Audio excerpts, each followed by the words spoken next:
The mysterious AirSea show Death Parade. It was near an airstrip right next to the shoreline. There were many airplanes on this airstrip, and there were some boats docked nearby.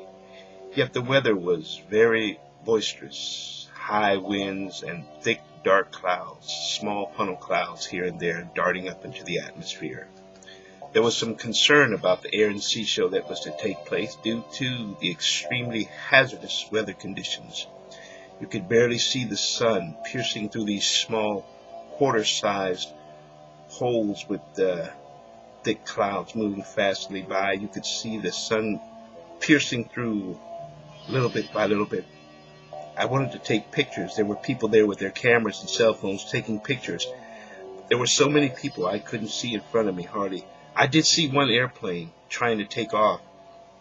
In an attempt to circumvent the weather conditions, this airplane was taking off in an upright position, tail first, like a helicopter or a rocket, piercing through the clouds, slicing through, getting up on top of the windy conditions, resuming its normal flight.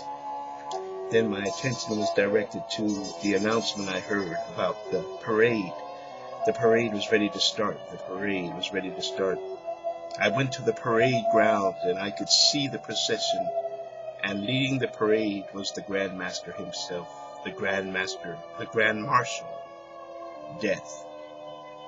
This brooding, dark, skeletal skull figure in a red cloak and a rotting green skin on a horse-drawn carriage. Several layers of cushions with green velvet. Several people sat on them. One of the cushions held a casket. A few of the women seated there appeared to be in different degrees of decay, and they had the same olive green, moldy skin tone. I asked the question, why was Death leading this parade?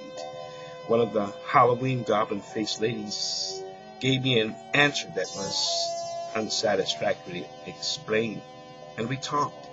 And then next to the carriage as I walked along, I saw a preacher walking there with Death, and I said, what is the preacher doing with Death, seeing that it is the last enemy? Why would the preacher be involved in this Death parade? And the lady who talked with me with the green pallor skin, she listened. And as she repeated the Lord's Prayer, I saw her green, clammy, moldy, decaying flesh come back to normal as she prayed the sinner's prayer.